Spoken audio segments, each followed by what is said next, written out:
Hello students, I am Mrs. Vaishali Sati and I am going to deal with very interesting topic, that is nutrition in plant, which is class 7 science chapter, first chapter. This lesson is going to be very interesting because we are going to learn many new things. See, we all are living organisms and we are also one of them. So many living organisms are around us, even the big and the small. So how do they survive? And how are we going to see? And what are our necessities? We all living organisms, or living things need food, water, air, shelter to survive on this earth. So how are we getting all these things from? So now this lesson is going to tell you that how the plants play a very important role in our life. Now why do we need food? We all are day and night having dinner, lunch and all to obtain energy, that for our proper growth, to repair the damaged parts of our body, to carry out various processes like breathing, digestion of food, respiration, circulation. So food plays very important. Without food we cannot survive. Now, the lesson's name is nutrition in plants. So, what are the nutrients? You have studied in the previous chapters about the carbohydrates, protein, fats, vitamins, minerals. These are all the nutrients that we get it from the food. Food provides us all these nutrients for the for the better functioning of our body, for our survival.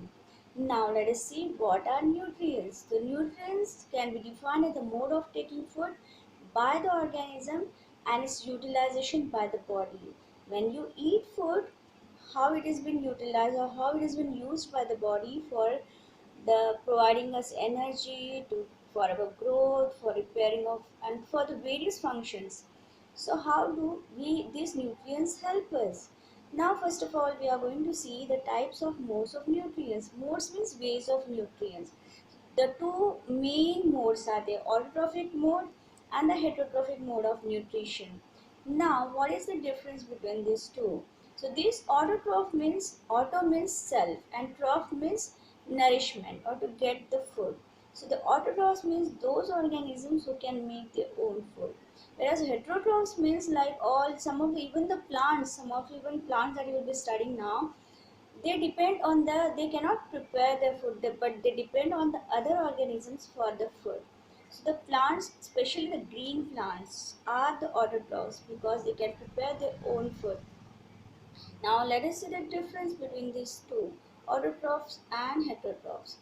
Autotrophs prepare their food with using the carbon dioxide, water and sunlight, that in detail we are going to study, whereas the food is obtained by the heterotrophs and the other organisms. Here autotrophs, they require chlorophyll, they do not require chlorophyll. The green plants and some bacteria are autotrophs, whereas the animal others are there. And food can be made by all time, whereas food cannot be made. They get food only at the daytime. Now the next part, before we go towards autotrophs, what is cell? Now cell, you can see that the buildings are made up of bricks and all. The same way the living organisms are made up of cell. These building blocks are the cells. Now you can see the cells have the two main parts that you will in detail you will be studying in the higher class. But now you should know that the cell consists of the central nucleus and the jelly-like substance which in the nucleus is present, that is the cytoplasm, and the walls are called cell membrane. So these three parts only you need to remember. These are the living units of the all living organism. Now let us start with the first part, that is autotrophic nutrition. To nutrition, now out of that autotrophic nutrition make all green plants and some of the bacteria, they are autotrophs because they can make their own food by the process of photosynthesis. You should remember photosynthesis process. Now what is this photosynthesis process? These green plants have green color chlorophyll pigment because of which they look green, and using this green color pigment, using the sunlight, carbon dioxide and water and the minerals from the soil, they prepare the food, and that food it is called glucose, it is also called sugar, or it is also called carbohydrate, and also they release the oxygen during this photosynthesis, which all living beings require for their survival. So remember this equation of photosynthesis. Plants prepare the food by using these components That is carbon dioxide, water, sunlight, solar energy is the main energy. Without sun, no organism can survive, because plants will not survive, means our end is sure. So carbon dioxide, water, sunlight and chlorophyll is being used along with the minerals, and the food, that is glucose, is prepared, or carbohydrate also it is being called, or sugar, and it releases oxygen which we are using, all other living organisms are using for their survival. So oxygen is being released in this process, and the carbohydrates stay in the form of food in the body of the plants, which when we eat this food with plants, that reaches to our body. So in the form of sugar and in the form of starch, this glucose is present in our body, that you will be studying in detail in higher class. But remember this equation of photosynthesis. Now from where do this exchange of, means for photosynthesis they are taking in carbon dioxide. So like we are breathing, they also have the noses, these are called stomatas. You can see in the leaves they are very minute stomata, and these stomata structure you should know it. Every leaf, on the upper surface and the lower surface, the stomatas are present. These opening have the two guard cell on the side, and middle it is called the stomatal opening, through which the air goes, carbon dioxide goes, and the oxygen is being released. And also transpiration process also, these stomatas are present, and these stomatas help in the exchange of gases, that is taking in oxygen and giving out carbon dioxide. So as we have the nose, they have the stomata for the exchange of gases. Okay, now the next part, that is, let us check the iodine test is there, which has been given the activity to check whether the chlorophyll is present in the plants or not. So when you are putting this, iodine is reddish color liquid, so when you put it on the green color pigment, so it turns to dark blue color, which confirms that the chlorophyll, that is green color pigment, is present. This green color, because of this green color we see the greenish leaves are green because of this green pigment called chlorophyll. And if these leaves have no chlorophyll, if you see varieties of colors in the leaves, if you put this iodine, it will remain, see iodine is reddish color, so it will remain reddish color. But if the chlorophyll is present, then it will turn to blue black color. So this is the iodine test, which helps us to confirm that the chlorophyll is present in the plants. Now the next part of the lesson, it is the, not only the plants they have, they produce carbohydrate, but also they produces, like carbohydrate contain carbon and oxygen, but they also have produce the protein and fat also. For this purpose, the plants have the, some of the plants have root nodules which has the bacteria. The bacteria help in the fixation of the nitrogen from the atmosphere and dissolve it in the water, which has been used by the plants for protein synthesis and fat. Okay, now the second part of the lesson, that is heterotrophic nutrition. Second mode of nutrition, heterotrophic nutrition. Under that you are going to study the four types of nutrition. Some of the plants cannot make their food, so there are four varieties of plants we are going to study.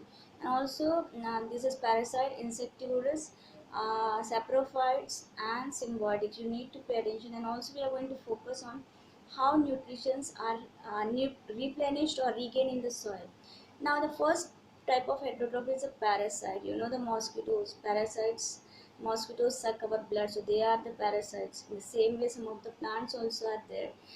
That you are seeing, it is the cuscuta or amarbel. It is called. It is a parasite which grow on the plants, on the branches and all, and it suck the nutrition from that plant. So that plant is harmed. So it is a host, and that amarbel or cuscuta, it is a parasite. Okay, so it is harming the plant by taking the nutrition. Now the second type is insectivorous plants. Very interesting. These insectivorous plants can do the prepare their own food also, but they can eat even the insects.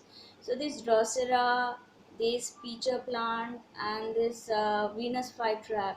These are some of the examples of insectivorous. The insects, they trap it and they release the digestive juice in their body and suck their nutrients from their body and get their food from them. So this peacher plant has a lid, colorful lid, and then it is hollow inside. So as soon as the insects sit on it, it is bright color. As soon as it sits on it, it closes lid, and then the insect fall inside, and then it tries to struggle to come out, but it cannot come out. There is digestive juice inside, which the insect dies, and then its nutrients are being sucked. Next type of nutrition, nourishment, or the heterotrophic Nutrition, it is the saprotroph. Some of the organism or plants like mushrooms and all, they grow on the dead and decaying matter, like in garbage and all. In that area you see the mushrooms. All mushrooms are not poison, we know that some of them are being eaten up. So they grow on the dead and decay and get the nourishment and survive there. So they are not green, so they cannot prepare their food but derive the nourishment from the dead and decaying matter which is thrown. Second example of the saprotroph is the bread mold. If the bread is kept in the moisture and all, after for 2-3 days, you see the greenish patches there. So you see that this one of the fungus, you can see it is called the bread mold. In common name is bread mold. So if it is enlarged and seen such type of that you are seeing in the picture, you will see that such type of fungus has been found. So these are the examples. Now the fourth one is the last one is the symbiotic. Example, symbiotic means when the two organisms live together and both are benefited mutually, both are helping each other. So lichen, that is the spicy masala flour that is your mother is using, it is a combination of algae and fungus. So algae is green in color, so help in photosynthesis and provide the ready-made food to the fungus. Fungus, it helps to give it minerals, water, and all it and protection to the algae. So in this way, both are equally mutually helping each other. So here both are mutually benefited. So lichen is one of the example. Now that's last part of the lesson is how once the nutrients have been absorbed by the plants, then the soil gets enriched again. So the farmers, they add fertilizers and minerals to the soil, minerals and fertilizer and manure to the soil to replenish it. And also some of the bacteria you have already studied, rhizobium, which is present in the root nodules of the plant, it fixes the nitrogen into the soil and helps to replenish it with nitrogen. So in this and the means these manures and fertilizers are also been added, which contain the nitrogen. NPK is the example, nitrogen, phosphorus, and potassium.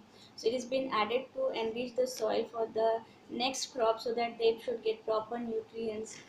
So both the bacteria in natural way also they are helping. This rhizobium is helping in a natural way, and also the farmers are adding up to enrich their soil so that their crops should grow more properly and they should get proper yield. This bacterium or the rhizobium, which is a bacteria, is present in the leguminous plants. Means जिसमें legume होता है, means saying like your pea, bean, mutton and all, gram and all that you see. This leguminous plant. That's why this all the leguminous plants, that is the peas and pulses you are eating, you get lot of protein because these bacteria are there. So thanks for this is all about the lesson. Hope you have understood the lesson. It's very easy and it is close to us. So I just want to request you to plant more and more trees and save the environment.